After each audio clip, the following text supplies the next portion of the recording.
Matt Muchagrosso here, creator of Xenoplicity and the queue system it runs on. Today's video, let's talk about a session zero. I was watching a video Shauner just put out where he was reacting to this guy talking about session zero content, and it just got my brain thinking about it and my wheels turning. And frankly, I got a few quick points to make on this, and I really want to get this off my chest. There is no reason ever for you to have a session zero in your game. Period. You shouldn't do it. Don't do it. And I'm going to tell you why. If you're ever playing at a convention or you're playing for a one-shot at a game store and you walk up and you sit down at the table, you're not going to have a session zero before the game starts, right? You're going to have a period of time where maybe you get handed a character sheet and people talk about rules. Maybe you make a character and some rules get covered and some expectations for the game get covered. But then the game's going to start, right? Because that's how it works when you play at a convention. That's how it works when you play at a game store. There's never a meetup or a meeting or an entire session that goes by prior to when you actually sit down to play, when you're playing with total strangers, right? So how much more is a session zero not needed when you're playing with people you already play with? Okay, let me just debunk it right now. It's a silly, stupid notion. Let me tell you what we had for decades in the hobby where there was no session zero. We had a character creation session, okay?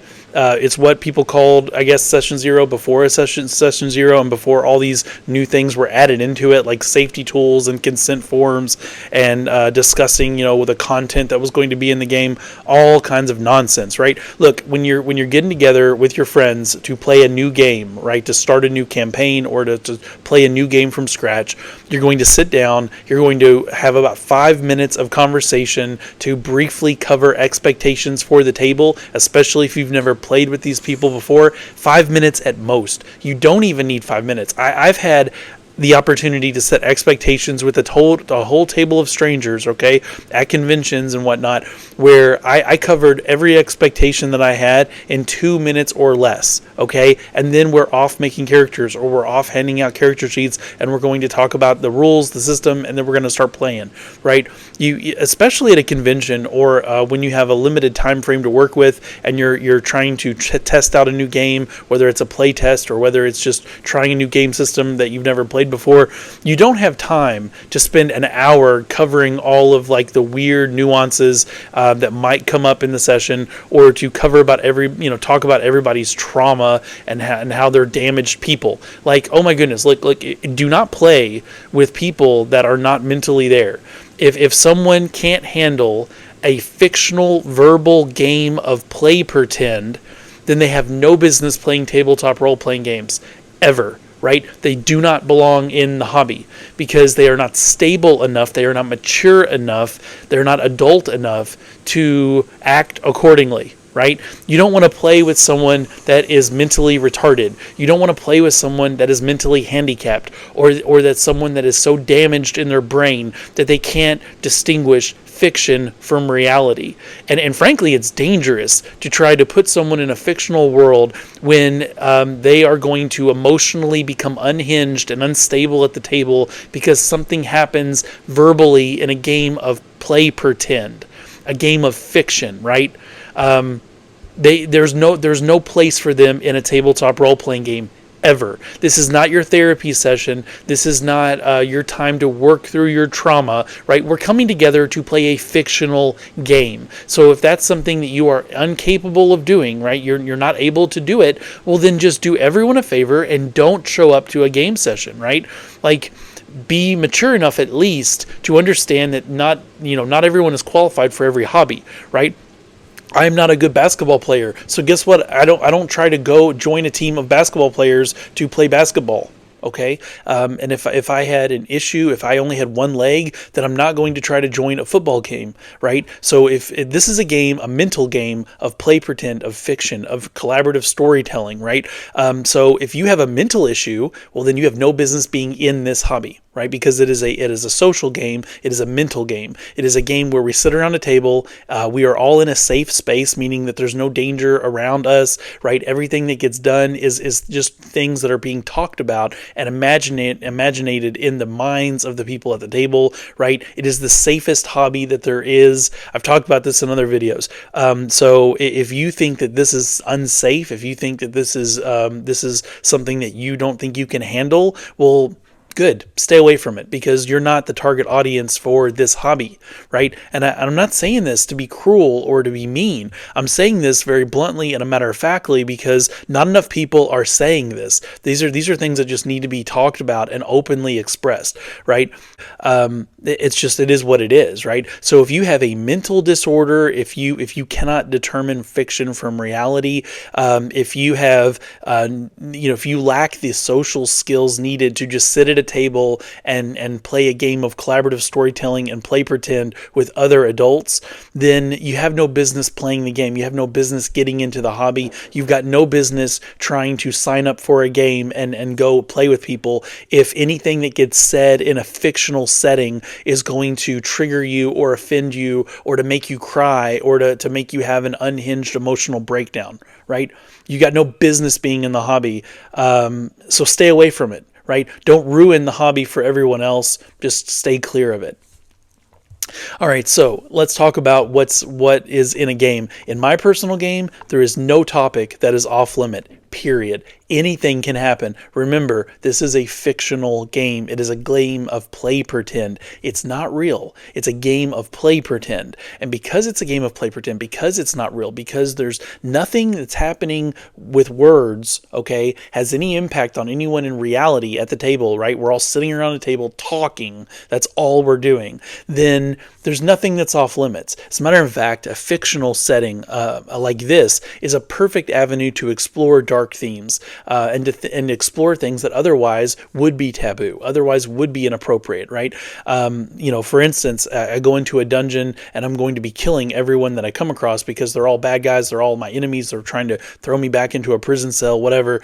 I am mass murdering my way through the dungeon. I'm not sitting there thinking, oh my goodness, what does this say about my mental health that I'm killing people left and right and I'm not having mercy on them, right? In the real world, if someone were to mass murder their way through a dungeon, they would obviously be, this horrible, terrible person that you would want either killed outright or you would want thrown in prison forever in real life, right? But this is not real life, right? And so any topic that you want to explore in a tabletop role-playing game, it's open, it's fair game, because none of it's real. It's play pretend. It's imaginative. It's no different than if I played a first-person shooter. That doesn't make me a psycho because I'm shooting people throughout the world setting of that game, right? Because it's fiction. We all understand this, or we should. So there is no topic that's off the table, right? If my players make pirates, they're going to do pirate things, right? They're going to rape, murder, and pillage their way through whatever they're doing. If they're making vampire characters, well, then they're going to be drinking people's blood and they're going to be seducing people. That's what they're going to do in the fiction. It doesn't matter. Whatever the game is that we're playing, right? It's going to, whatever their characters decide to do, it's going to make sense for the fiction that's being done. Okay. And that's all it is. All it is it's a game of fiction. Okay. And there is no consent forms. There is no safety tools allowed.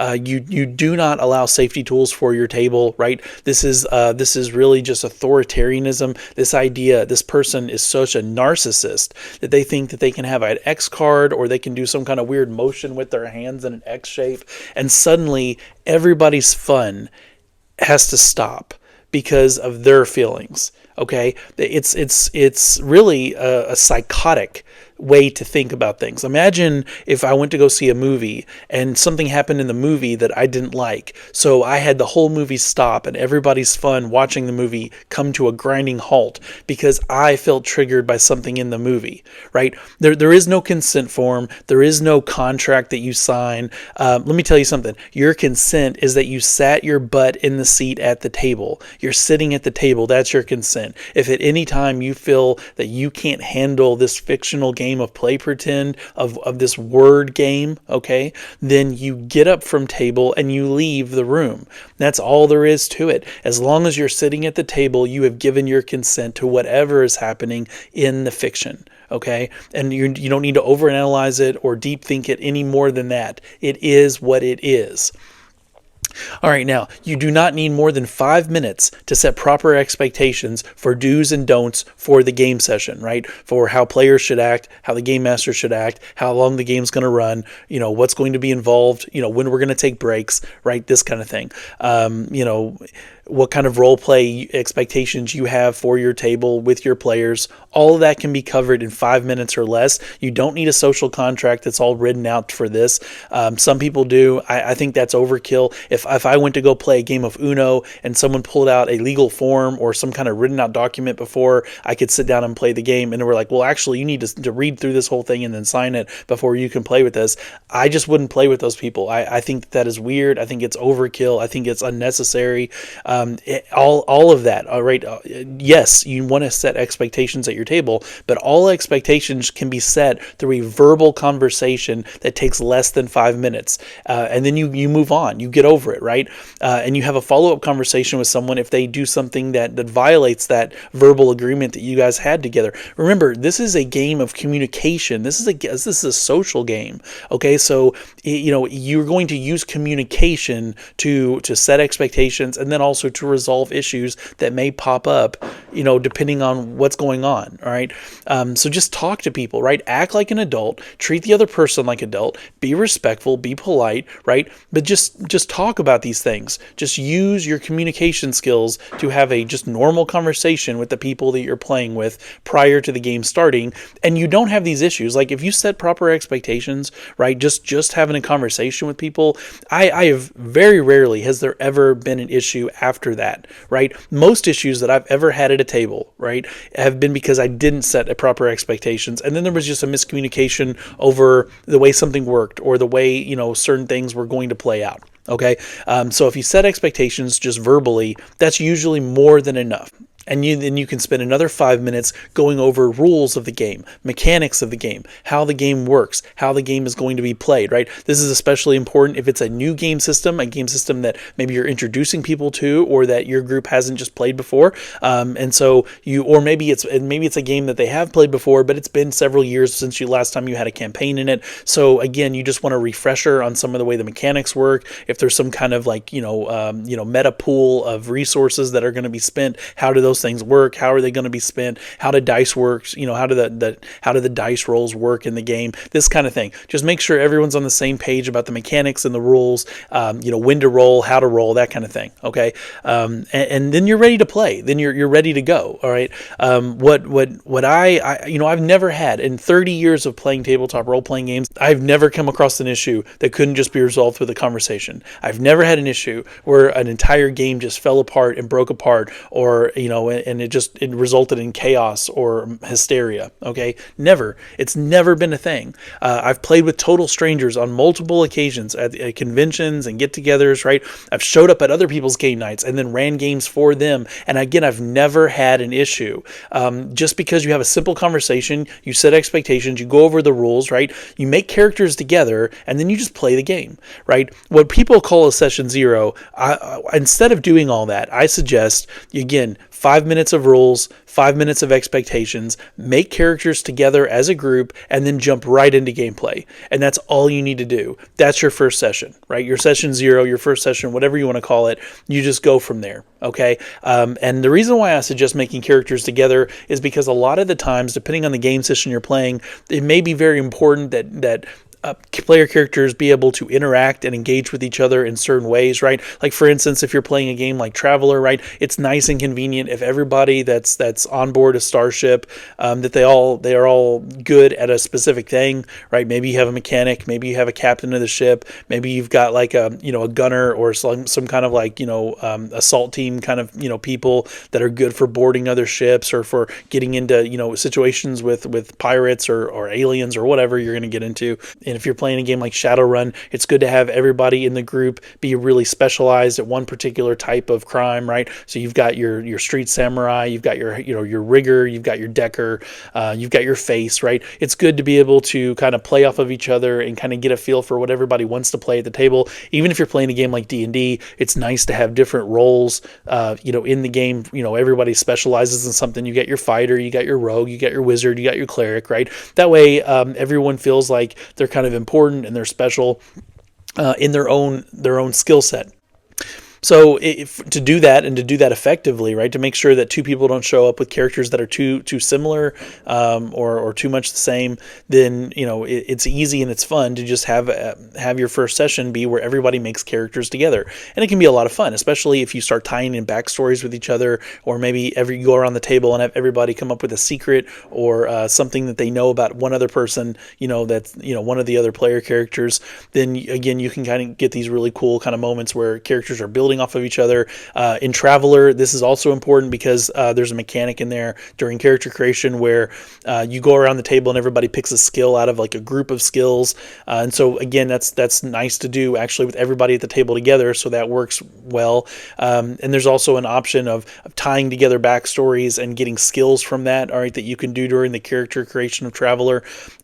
This is also important for White Wolf games like Vampire or Werewolf the Apocalypse, right? Where it might matter, the tribe or the clan that you're a part of, right? And how those things are going to bounce off of each other and interact with each other. And there might be questions players have about this or that in the setting, in the world. And so everyone getting together to make a character together prior to starting the game, this makes a lot of sense and allows for all those questions to be answered prior to the start of the game. So you don't have those things popping up during the game session, right? Everyone can stay in character, they can play the game, and you don't have to pause or stop the game every 2 minutes for the first session to answer questions about the setting or about how this character interacts with that character, or how do these things work when they're put together. And again, just having all this hammered out prior to starting, this is important, this is worthwhile to do. So I'm not against the idea of a session 0 in theory, but this is not what session 0 tends to be in most games. There seems to be this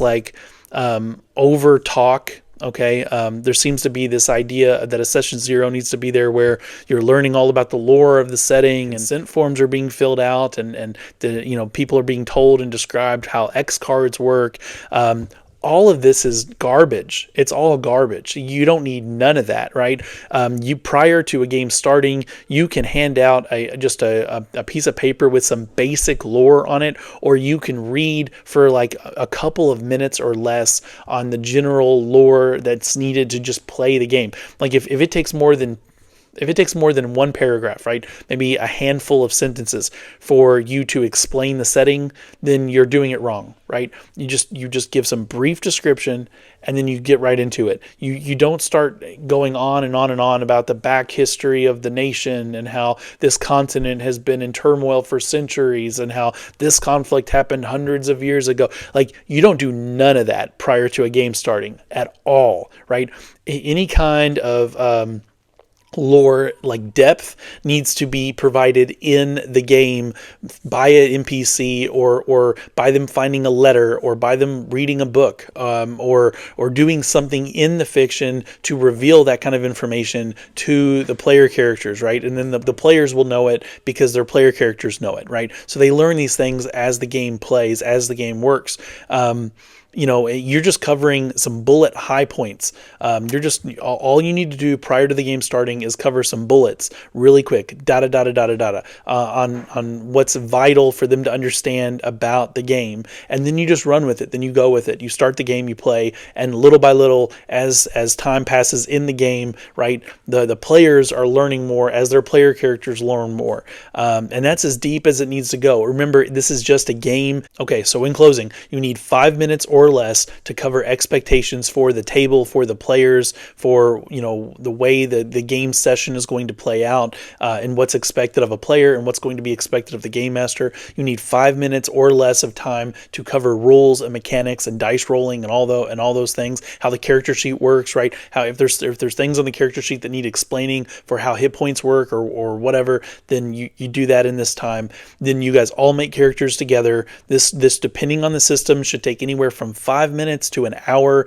no more than that. If it takes you longer than an hour to make a character, then you need to practice more at making characters, and you need to be engaging with the players and staying engaged with the players to kind of speed them along through that process. An hour or less for character creation, and then you're off to the races. You're off playing the game, right? And so what I'm saying is, within an hour and 10 minutes from when your players arrive and the game session starts, you should be playing the game. Okay, and this is true no matter what system you play. It doesn't matter what game I'm playing here on my shelf. This is the way it works. All right. In some of these games, you can make a character in 5 minutes. In other games, it takes every bit of that hour to make a character. But that's the run of it, right? That's the goal. And even if maybe you're new to this, maybe it's a new system, and so you're kind of sketchy on some of the details, right? Well, okay, that's fine. If you have allotted an hour and 10 minutes to make characters together, to cover all the details, and then start playing, then even if it takes an extra 20 minutes, right,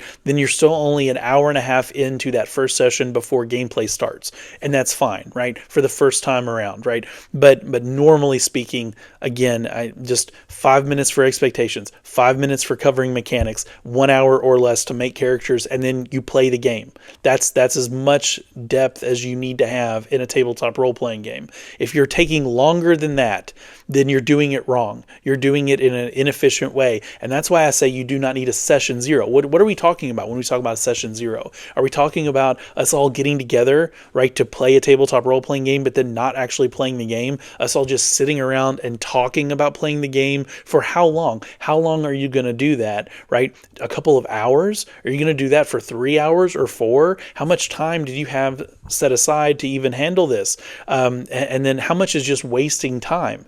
Look, I'm an older person. I've got a wife, I've got kids, I run a business. Like, I don't have time to get together with my friends and just talk about us playing a game in the future. I'm not going to do that. Like, to me, that's overkill, that's unnecessary. And I think a lot of gamers are in my shoes, or going to be getting into my shoes very soon, as they get married, as they have kids, as they have a life, right? They've got their own careers. Like, no one has time to get together or get together online or to get together in person just to talk about playing a game. Like, the idea of getting together and just talking about playing a game, to me, seems really weird, right? I would never do that. I would never get together with my friends to have a session where we talk about us getting together for a poker night next week.